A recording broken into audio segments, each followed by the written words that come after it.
मी आज शिंगरीची भाजी करते। अशा शिंगऱ्या शेंगा असतात त्या मुळ्याच्या झाडाला लागतात। मुळ्याचं झाड पकवायला आलं म्हणजे अशा शिंगऱ्या लागतात त्याला, त्याच्यामध्ये बी असतं। अशा कोवळ्या शिंगऱ्या घ्यायच्या, याची सफेद राहिली का ती नाही घ्यायची। अशा हिरवट हिरवट दिसल्या अशा म्हणजे अशा पटकन मोडल्या जातील त्या अशा हातानेच मोडायच्या असतात। अशा पाव किलो शिंगऱ्या घेतल्या आहेत मी। अगदी त्याची साधी सिंपल भाजी येते। फक्त लसणाची फोडणी करणार आहे मी। तेल ठेवलं एक मोठा चमचा। जास्त तेल असलं तर चांगली चव येते आणि पचायलाही हलक्या जातात त्या, जड असतात पचायला थोडं। लसूण ठेचला आहे मी, 5 ते 6 पाकळ्या लसूण ठेचून घेतला आहे।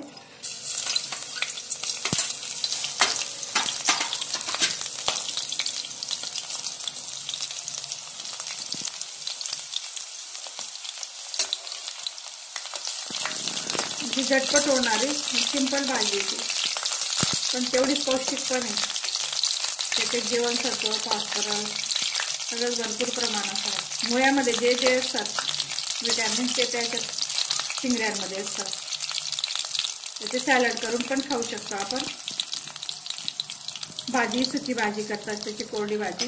अगदी साधी लसणाची फोडणी, तिखट, हळद, मीठ, मोहरी टाकली मी, तर जिरं घालते, अगदी थोडं थोडं घालते मी त्याच्यात।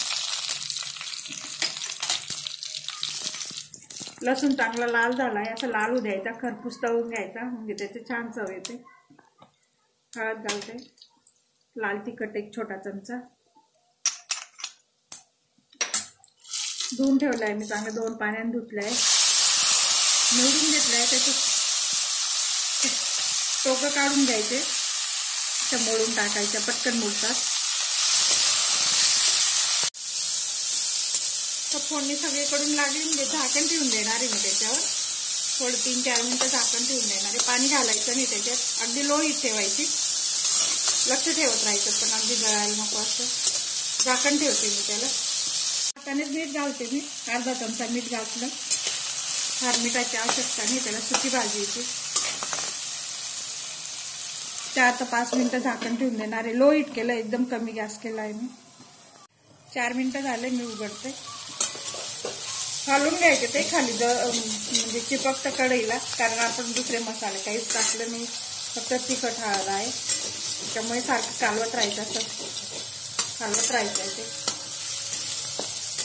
अजून 3-4 मिनिटं ठेवणार आहे मी, कारण ती चिवट असते, पचायला जड जाते, मग चांगली मऊ शिजू द्यायची। अजून 3-4 मिनिटं अगदी लो हीटवर झाकण ठेवणार आहे मी त्याचं। आणि असं काढून घ्यायचं मसाला, ते सगळा मसाला खाली कढईला लागतो तो। पाणी घातलं नाही आपण त्याला।